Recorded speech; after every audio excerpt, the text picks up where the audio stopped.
I can't promise to do a personal podcast with every brand new member of the Green Party, but today, here's Femi Oluwole.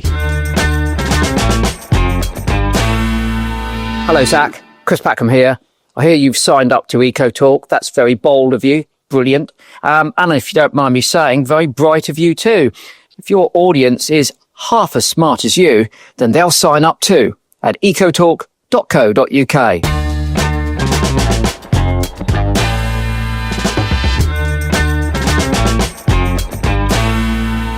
When did we first meet? Because I swear it was like somewhere in London. I'm pretty sure it was on your podcast. You had a podcast on Food Bar Radio? Oh, yes, that's how I know you. And was it me, you, and Desiree, the comedian? Yes, that's how I know you. So we've known each other for years. Yeah. And today, I believe on the train, you have joined the Green Party. Mm-hmm. First of all, huge welcome. Second, I don't normally welcome people like this, but how has it taken you 8 years? What is wrong with you, Femi? So I thought for a long time that I wasn't the right green. I wasn't the perfect green. I thought that you had to, well, for starters, I eat too much meat. That's the main thing. I always thought that if I were to join the Green Party, and then people would look at me and be like, "Well, you eat like meat like every single day. What is wrong with you? You can't. You're a hypocrite." And I think the thing that made me get over the line was an interview that you did. You said like, I'm vegan, I don't drive, I don't fly. Like, I do everything you need to be a good green, but it's all bollocks. I do these things so that people don't call me a hypocrite, but in order to be green, in order to be welcome within the Green Party, you just have to be trying to push in that direction. And it's the phrase, like, it's not about perfection, it's about direction. You were pushing in the right direction. And so it kind of made me feel, all right, maybe this is the kind of Green Party that wouldn't look at me as a sinner, as a blasphemer, as a heretic, because I do agree with the Green Party. It's like, I'm not vegan, but I recognize that vegans are right. Right. Yeah, the inner vegan in me wants to have that chat, but I'll be undoing everything I've just said if I launch straight into that. But I think your experience is really common. There's an amazing woman called Claire Shepherd in Southwark who's running to be a Green Party councillor. Mm. And she's done it several times now, but the very first time she ran as an independent. Mm. And I said to her, what was it that made you, why did it take you so long to get into the Green Party? And she said, because I drive my kids to school and I just thought you couldn't drive and be a green. And that's when I first kind of heard it and went, God, I really need to make sure people know that sure, I want people to drive less, I want people to eat meat less, I want people to fly less, but I think we've allowed fossil fuel companies to create those barriers in order to mean that you have to be some kind of Puritan to then be able to get involved with the green movement or the environmental movement. I'd even say on the broader left too. I think so often there's those kind of ridiculous conversations about this hypocrite said that or that hypocrite said that, or you can only be in this very narrow niche group if you assign to all of these values, as opposed to like find the one thing that you disagree with. The right seeks allies, the left seeks traitors. It's that thing. And that's been one of the things that's given me an issue with politics for a very long time. This idea of either people's loyalty being to any specific individual, like they'll find specific politicians are like, all right, that's my guy. Therefore, anybody who says even anything slightly against that person, they're the enemy. Or this is my party. You have to be fully down for this party, otherwise you're out. Or even this specific ideology. Like, I love what you've said about socialism, because you talked about how, like, objectively the stuff that you believe in is socialist, but the word socialist means so many different things to different people, and it's also, there's a degree of almost dogma around the concept where people think the priority is adherence to these strict principles in a book rather than, well, what are the objectives of socialism? Like, it's about helping working class people. It's about addressing inequality. That's who you're there for. And if you care more about this concept of socialism than the actual objectives, what are you in politics for? Right. And that's kind of, it's why I felt that the Greens Party under you was more like, okay, this is somebody who just is in it to try and make things better, rather than because of any specific allegiance to a party, to a dogma, to any particular individual. That's the kind of politics that kind of speaks to me more. That's so lovely. And it is amazing to see you on the day that you joined the party to say welcome, because we've been in similar spaces for a long time around proportional representation, around being pro-European. And so you're one of the people that was on my radar that was confusing that you weren't in the Green Party. And I already know that you're speaking as well at a Green Party conference, particularly around the Green Party and race. I was going to say, where could the Green Party improve? I think that's quite obvious. But what do you want to see the Green Party doing more of? So, I mean, taking on Nigel Farage is necessary, but also it's not just, I mean, one of the problems with politics on the left has been that we've been really good at attacking, not great at promoting, all right, here's the change we actually want. Right. Like, we'll find enemies, we'll say, all right, Trump's doing this wrong, Farage is doing this wrong, these are bad guys. All right, but what do we want? Like, for me, my personal wish list is three things. It's we need to get blind CVs. Job applications need to become anonymous because Oxford University sent out 3,200 job applications to various sectors of the UK economy. And they found that if you have a Middle Eastern, West African, South Asian sounding name, you have to send between 70 and 90% more applications to get a call back. So it's your ability to get a job, get money in this country passes through a filter of racism. So if we anonymized the job application process, then at least people would get their foot in the door to the interview a lot more. That's one. Two, we need to improve history education so that our education isn't just stories of, well, for me it was, history was World War I, World War II, the Tudors, Cuban Missile Crisis, basically stories of white people winning wars and looking cool and wearing crowns. So you can see where that British superiority comes from. So if we had more stories of the global majority of ethnic minorities, actually the histories of those countries, their histories within the UK, then the perception of ethnic minorities would be significantly better. And the third thing is proportional representation. Because if we have a voting system where a party with a minority of the vote always gets majority control, given that black people tend to vote to the left, given that, minorities tend to vote to the left, and given that the parties on the left tend to be underrepresented compared to vote share in Parliament, that means that right now the votes of ethnic minorities are worth less than the votes of white people, when you look at statistically. And so if we were to get a voting system where every vote counted equally, then that would be true racial equality in politics. And I think these things aren't sufficient, but they are necessary. So. And can I be even more specific? Because that was excellent. I think there's often a misconception that the Green Party is a very white middle class party. And as I go around the country, I'm seeing more and more diversity, both in terms of class and in terms of race. So I think we're already on the way.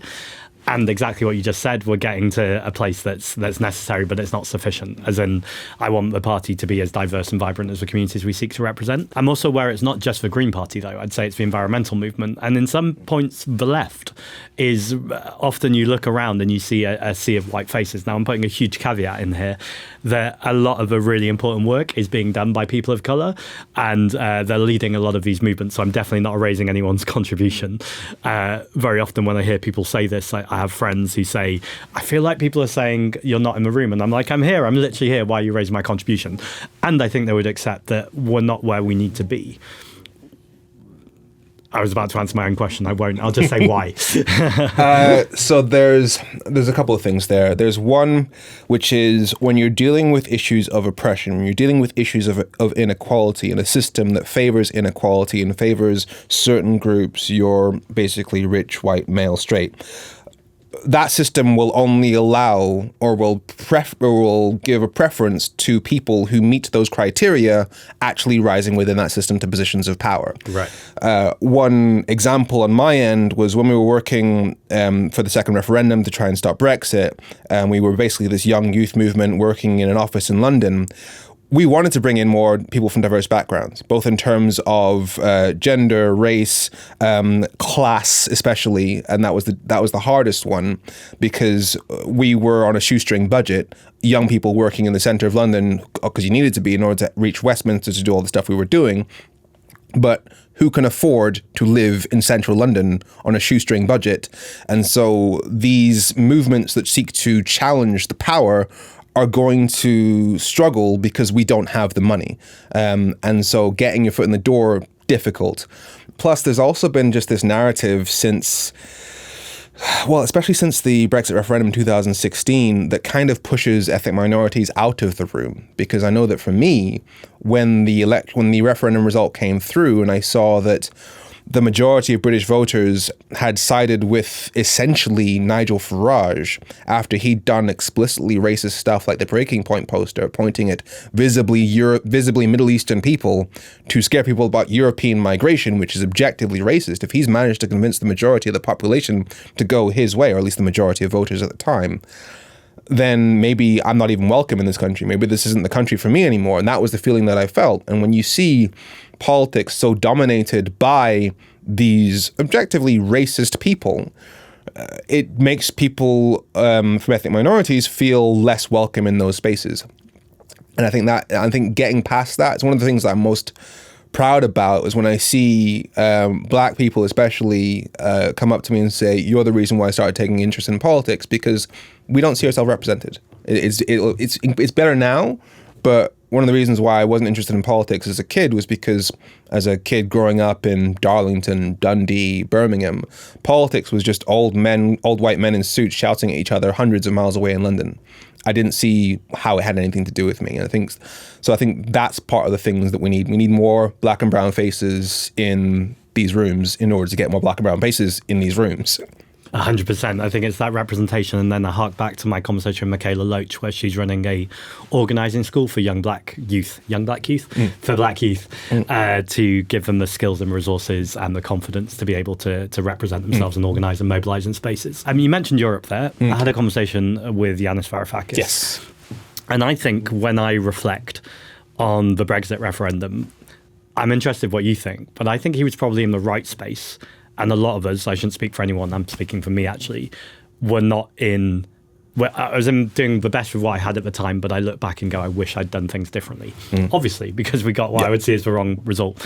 And what he was essentially saying was that Europe was a deeply flawed organisation, but also we needed to passionately remain within because it's what we had, and we needed to fight for democracy within the European Union. I put that to him and said that this June is 10 years since the Brexit referendum, and the Green Party, our position is to rejoin. Have we lost Europe? And he said, we have lost Europe.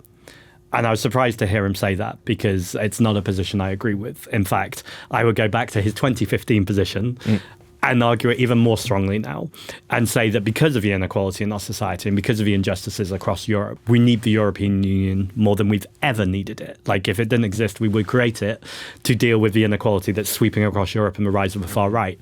And in the same breath, it's even more problematic, I think, than it was in 2015 because of the far right across Europe. So you've kind of got these two spectrums that are even more polarized, and I can understand why he's saying that's broken.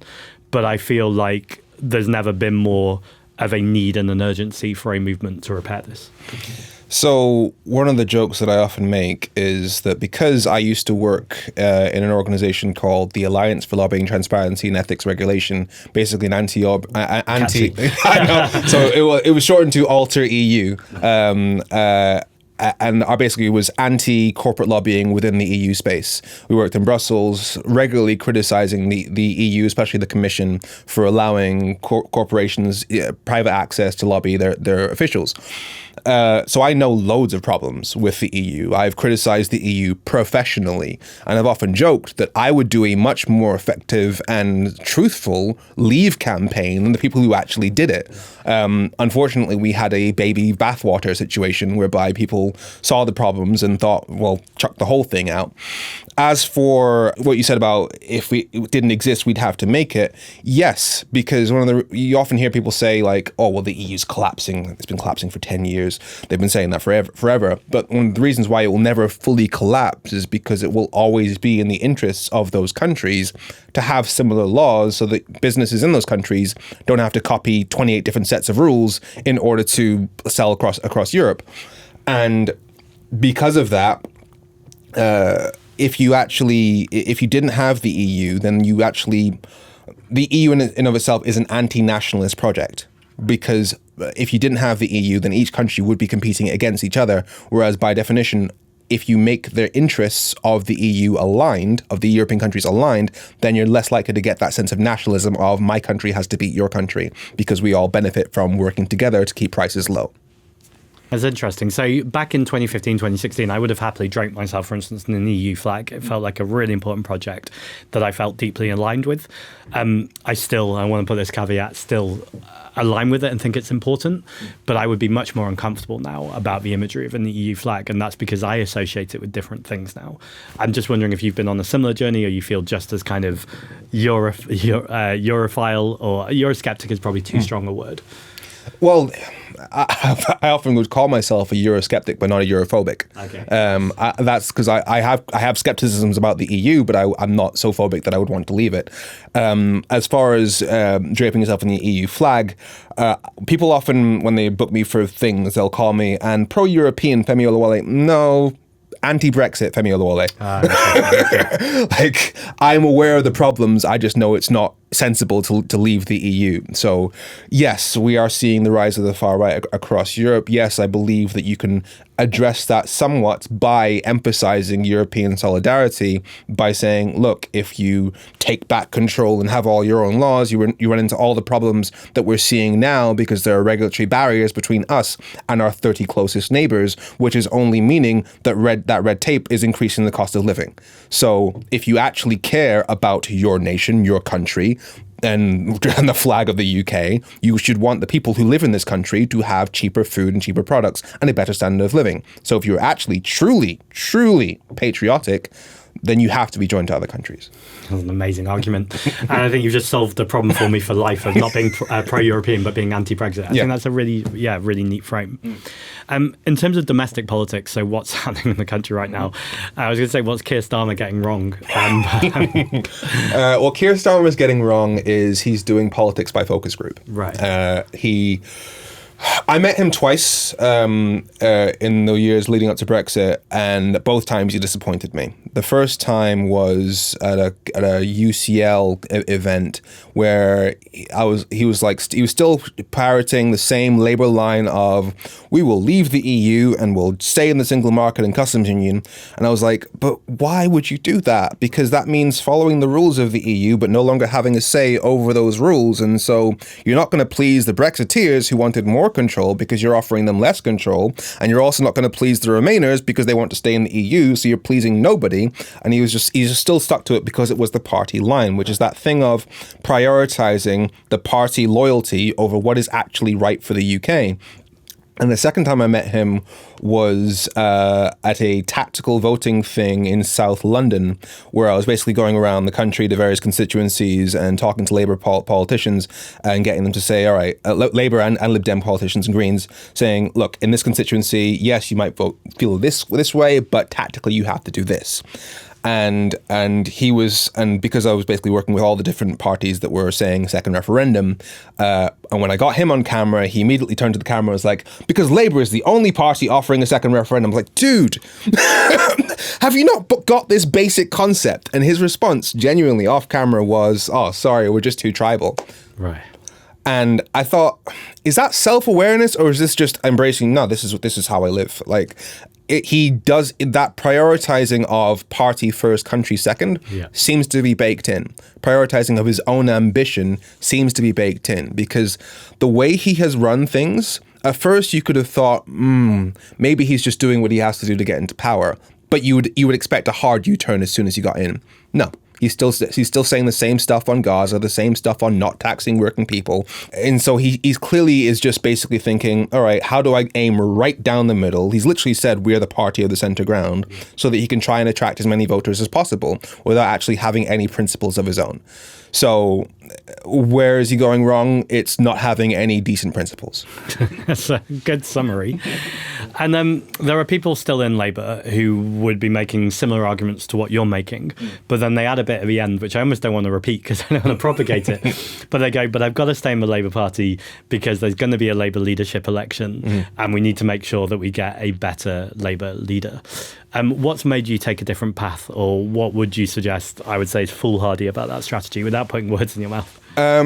So I think the reason why, because I stayed out of the Green Party for a long time on the basis of, or I stayed out of any party for a long time on the basis of, I didn't want people in other progressive parties, or parties that are at least supposedly on the left, to feel like I was no longer with them. Like, I've stayed non-partisan for that reason. Right. But then we've got to a point where, look, one of the main things that is necessary to save this country is a voting system where all votes count equally, because we keep having a situation where parties with minority of the vote get majority control, and that has tended to favor parties on the right because there are simply fewer parties on the right. And so where I'm at now is anybody who gets the problem that we're facing, anybody who understands that we're trying to work towards a kind of politics where different parties on the left with slightly different points of view will be able to work together in a progressive majority parliament, will understand that they shouldn't see somebody joining the Greens or joining the Lib Dems as meaning automatically you're my enemy. Right. And so I think, and so I've joined the Green Party because, especially given your attitude of, look, this isn't about perfection, this is about direction. Because I'm thinking anybody who gets it should understand why I'm making this decision, because this is a party that is actually pushing in the direction of let's deal with the fascists, let's deal with inequality. And so, as for the people who are still in Labour thinking we've got to work with that, I can understand that there, because if Andy Burnham gets in and does do proportional representation, that is great. And so I would definitely support that. And if they think they can do that, fine. But I tried to join the Labour Party twice, and got kicked out once, refused the second time. So my ability to influence Labour as to what happens there, clearly not going to work. So if they think they can make it happen, fine. Godspeed to them. Not for me, though. I also think it's quite obvious they're going to try and block Andy Burnham from even being an MP, never mind being leader of the party. So it seems like it's got a lot of hurdles in there. Oh, yeah. I would also argue with respect to Andy as well that there's been some differences of positions and values from Andy Burnham over the last few years, which is also acceptable. I'm someone who is a Lib Dem who's now the Green Party leader, so I think people are allowed to change their opinions and views. Yes. But I've not quite seen the coherency in Andy Burnham's project. So for me, with Andy Burnham, I remember, without looking, this goes against my whole thing of not having the specifics to back it up, but my general understanding of how he was during the Brexit years was that he really wasn't taking a position of this thing has to be stopped to save people. And so I don't trust him entirely, but I do know that his positions on inequality financially during COVID, he was standing up for support for people that were out of work, for furlough. He's been hardcore on proportional representation, and he wants to rejoin the EU. So on those three things, I can trust him. And again, it's the principle of, look, we with things in common should be able to work together, even if we disagree on other things. And so as long as he pushes for those things, he's a better option than Starmer. Like you said earlier, you wouldn't be willing to work with Starmer because Starmer's shown his true colors. You know exactly he can't be trusted on anything. But if Andy Burnham were to do these three things, cool, we can work with you. But for me, that's going to be a position from being in the Green Party, looking out rather than trying to work from inside. And the argument against proportional representation was always, or the argument that was always made was it might let reform in. What would you say to, or any right-wing party, what would you say the response would be now? Well, I'm so glad politics has been so progressive for the last 100 years. Thank God we haven't got proportional representation to let lunatics into the parliament. So this is...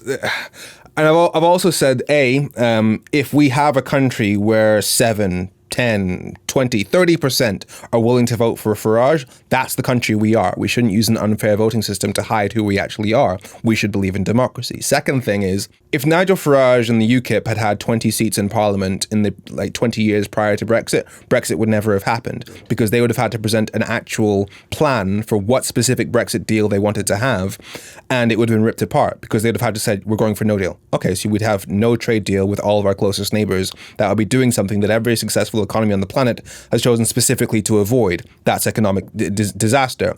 Or, okay, we'll just have a simple free trade deal. Well, but that means no single market access. So we'd have all the red tape that we're now seeing. So that would hurt us as well. And it would have fallen flat on its face years ago. So it's the same. It's the thing of sunlight is the best disinfectant, because right now that Nigel Farage has got MPs in Parliament, he managed to get 5 in there, and one of them was a convicted woman beater. So the more exposure these people get, the more you see who they are. We've seen loads and loads of racist administrative disasters across whether it's Kent County Council, whether it's Sarah Pochin saying she doesn't like seeing black and brown faces in adverts. The more exposure they get, the more exposure they get. And so I want people to see who these people really are. So if you have a proportional voting system, which allows them to at least see what they're actually about, it defeats itself. And you've just triggered off something there. This has got a little bit of a setup. I think you'll be with me. So we live in an attention economy, and the kind of adage used to be that if someone used to say something racist or awful, don't even respond to it, because actually what you're doing is amplifying that message. And I've generally stuck to that for quite a while now. I think it's been clear that that wasn't working anymore. The message was being amplified by GB News, and actually those of us who were choosing not to amplify that message by not taking it on were actually just allowing the space to be vacated. Now, very recently, Rupert Lowe said some pretty awful things on social media around quote-unquote illegal migrations and deporting people. And I decided to take it on, and so did Jeremy Corbyn. And so then suddenly there was a headline, Zack Polanski and Jeremy Corbyn take on Rupert Lowe. Great. That's a headline I'm more than happy to have. What then I noticed, though, was he'd screenshot that headline, and he started to say, the leader of the Green Party and Jeremy Corbyn are trying to silence me, etc., etc., etc. And he was getting lots of traction with that. And suddenly, I'm not going to name his party because then I'm doing the meta version of what I'm just saying, but I realized that he was using the platform that I have to bring attention to himself, to try and recruit people by creating an even bigger culture war. How do we navigate this? Because we've got to win. We've got to make sure that we stand up for minority communities and we put our arguments forward. And at the same time, how do we not play that game, particularly on social media with the algorithm? It's always going to be a judgment call because there's no hard and fast rule. Generally, the rule is if they have a bigger platform than you or more access to the media than you, then you're not the one amplifying them, they're amplifying you. Like, I was hesitant to do news spots with Talk TV, for example, for ages, was that when they were setting up into Talk TV.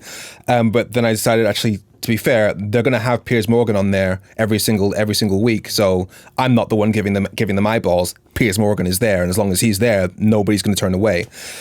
So yeah, and as you said, if you don't actually address these things, then you're not going to actually counter those narratives. I think one of the things with immigration is because the left has been so quiet on it, as you said, we've vacated the space. And one of the things that I've been talking about recently is that one of the failures that we've had on the left, especially in terms of immigration, is because we vacated this space, we've allowed the entire structure of that conversation to be built around right-wing ideology. For example, the argument of, well, if we allow immigration, then there's more competition for the lowest paid jobs, which allows employers to exploit people on low wages, and it drives down wages. No, that's a right-wing argument. That's based on supply and demand. We, as the left, should be empowering unions so that workers can work together to demand better wages so that nobody is exploited on low wages. If the problem we're actually dealing with here is our capitalist system that allows people to be exploited, not people coming from abroad. So if we vacate those spaces, then we allow them to dominate the narrative, whereas if we go in and say, no, the issue you're pointing to is capitalism, then we actually win. Does that include someone like Farage? So you famously did you have an exchange with Farage a few years ago? Oh, yeah. I used to call up his radio show on a regular basis to the point that they started screening my number and I had to start coming up with fake numbers, fake names, and even a fake accent at one point. And that's because they genuinely often don't have legitimate arguments, and actually under the power of scrutiny, these people fall apart. Yeah, they've like one time I'm going to sound like Edward Cullen here. I watched him for many years. And so I knew what arguments he was going to make before he even made them. And one time I even scripted out how it was going to go before I rang them up, and it went exactly as I predicted. One of the reasons why both Richard Tice, Nigel Farage refused to debate me is because the answers to what they're saying are really, really clear and so obvious, and they can't get away from them. With Nigel Farage, objectively, in the last month or 2 months, he's been on stage hugging Lucy Connolly. Yeah. Like the most famous person in the UK who has ever pled guilty to inciting racial hatred, and he was hugging her on stage. And this is violent, terroristic racism because she was calling for asylum seekers to be burned alive in a government building. That's the definition of terrorism. So he can't ever claim, see it with a straight face, to not be supporting racism if that's who he chooses to platform. So on that front, there's that. The stuff that he says about, like, I think he did that thing with small businesses, Small Business for Reform, saying that he's on the side of small business, and then in the same speech announced that he was being funded by JCB and Lord Bamford, a billionaire. So the answers to what these people are saying is really, really obvious. So if you don't question them, they're just allowed to keep spewing bullshit without being contested.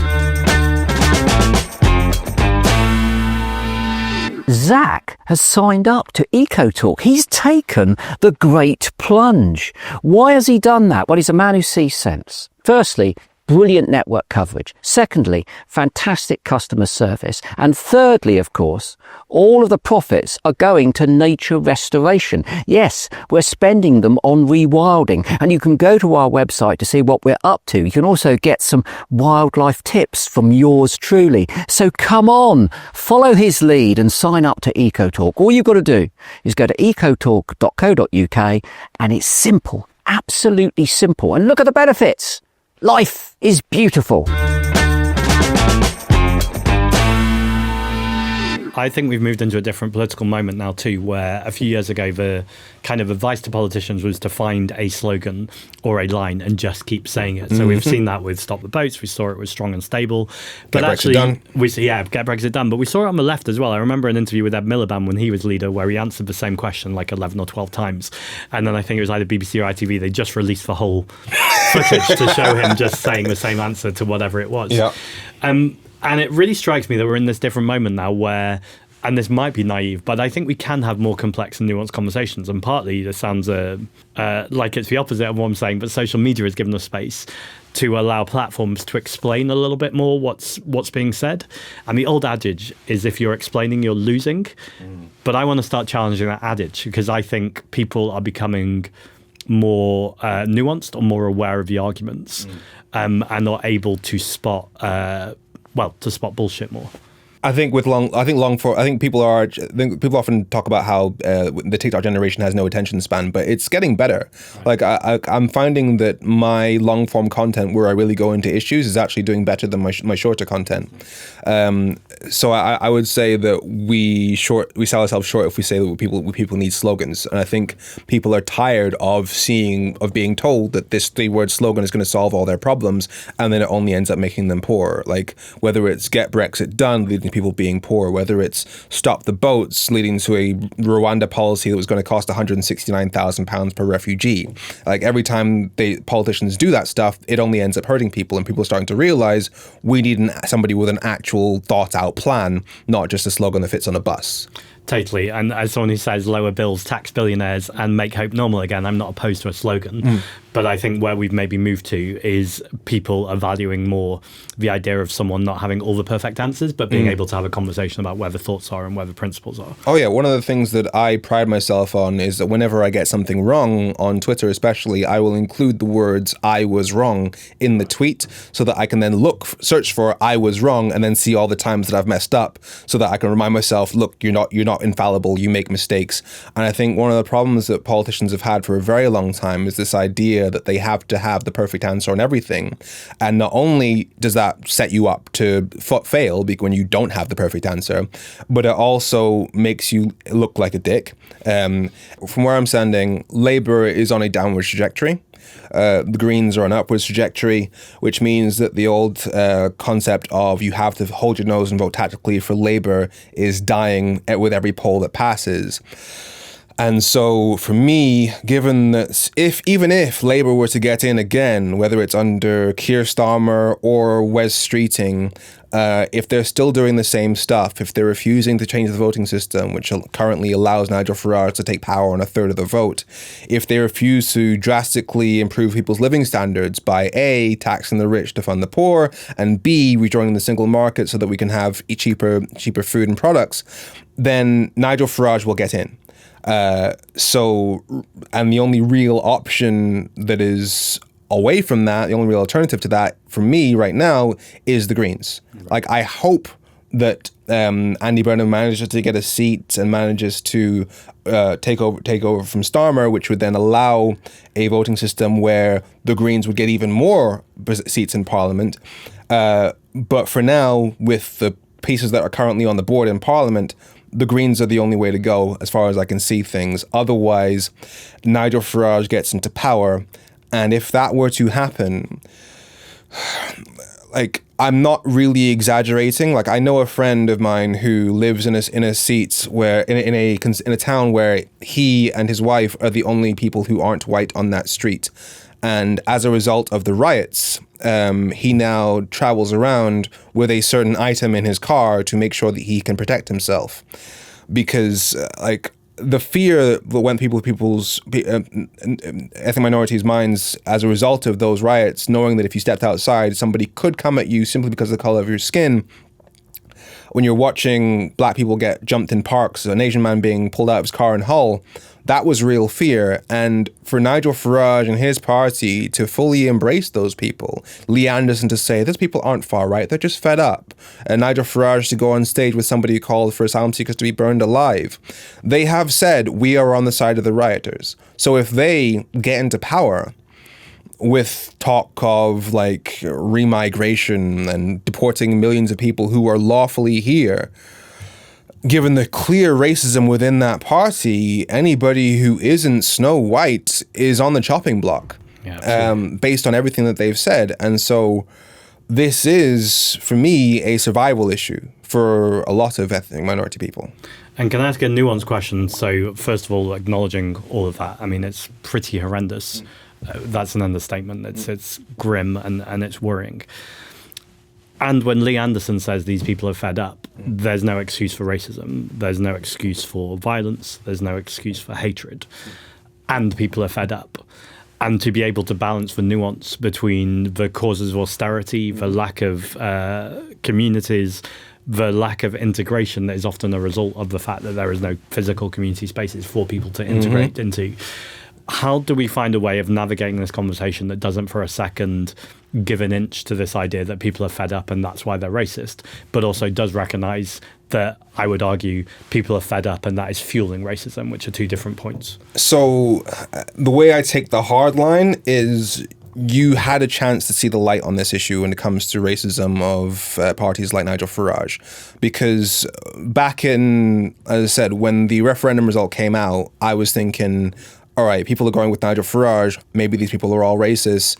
And then it took me, especially throughout the course of the Brexit campaign, visiting areas of the country that voted for Brexit and realizing that it was primarily around poverty. Right. It was about people who were fed up with a system that had left them behind, especially in the northern parts of the country, in Wales and rural parts of the country. And people were desperate for change, and the two main parties were not offering that change. They'd had Blair, where things had gotten better, but it was still very much not top-down, bottom-up kind of country. And so people then in desperation turned to people like Boris Johnson, Nigel Farage, because at least they were something different. But if you've watched everything that has been happening under Nigel Farage and Boris Johnson, you know that their main policy, Brexit, has made you poorer. You know that they're saying things like, that they're funded by the same people. Like Nigel Farage literally said that JCB and Lord Bamford, the people had funded the Tories for previous 10 years, giving them £10 million. So the people that you're now wanting to give all your hope to are funded by the same people who funded the Tories. This isn't different. Yeah. This is the same. This is the Tories have been dancing to Nigel Farage's tune for the past 10 years. So if you can see that these people have made you poor, they're literally saying, we have made you poor. Nigel Farage has admitted, several Reform Party candidates have admitted that Brexit is making them poor. It's not about poverty anymore. It can't be. And so, yes, people are fed up and they're looking for alternatives, but the Greens are right there. Right. The Lib Dems are right there. There are non-racist options they could go with, but they're choosing to go with Nigel Farage. So I do understand the concept of people being desperate. I do understand the people of losing faith in Keir Starmer and the Tories, because I have no faith in them either. But I'm not voting Farage. I'm joining the Green Party. I'm willing to work with people like Andy Burnham. I do want different, but different doesn't mean racist. For sure. And you said Tories are dancing to Nigel Farage's tune, but very obviously Keir Starmer is dancing to that tune as well. Yeah, exactly. Exactly. To talk about intergeneration, so there's been a poll out recently that shows that the Green Party from 18 to 24-year-olds has gone up to 32%. So that's literally doubled from 16 to 32%. Labour's gone down 15%. So there's a very clear correlation of, I shouldn't say correlation, we don't necessarily know that, but it's looking like it's pretty clear, of young people moving towards the Green Party. Now, people will go, but young people don't vote. And I should put a caveat there too, that whenever I say this, I always get lots of messages from people over 50 who I love dearly, who say, I'm voting for the Green Party, I'm in the Green Party. And so that's a huge phenomenon too that I think is not going reported. But what can we do about the fact that young people very often don't vote? I think it's about reminding them that their small p politics is the same as capital P politics, because this notion of young people not being politically engaged is simply a lie when you look at TikTok. Like, young people have really, really strong political opinions, but the connection between what their actual values are and what's happening in Westminster, there is a strong disconnect, both in terms of believing that that's for the adults, and also that sense of my vote won't make a difference. And so I think making that point that if you actually want to see the change that you talk about on TikTok and with your friends, then you have to get involved in politics. And I think it's the same thing as with ethnic minorities feeling that politics isn't for them because it's being led by people like Nigel Farage. The more people from ethnic minorities who they see on TV in politics, the more black and brown faces they see on TV, the more they think, okay, maybe this is something to do with me. So I think bringing up more young leaders, like Nigel Farage, for all his flaws, is a clever political operator because he's choosing to try and platform young people to bring more young people on board. Now, obviously, the kind of young people he's bringing on, I'm going to be kind and not say things about them.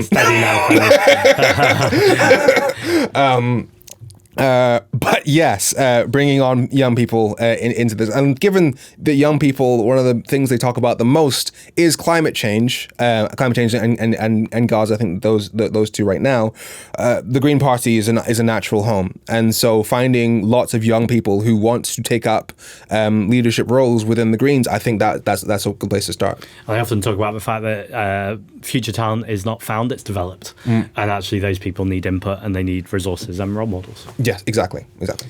Well, it's an absolute pleasure to say, I was going to say welcome to our newest member of the party, but actually people are joining so rapidly at the moment, and there might have been a few hundred who have joined while the podcast is on. Yeah, I did it on the train. But yeah. Well, regardless, a huge welcome to the party. I think you're going to clearly be an amazing asset, and I'm delighted to be in the same party as you after finally. 10 years of knowing you.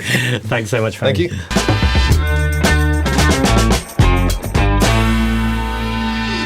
Hello, Zack. Now listen, I've had a text, I know, improbable but true, from the beavers, the butterflies, the beetles and the badgers. It's all sending you big love for signing up. They're hoping that your listeners are going to do the same by visiting ecotalk.co.uk.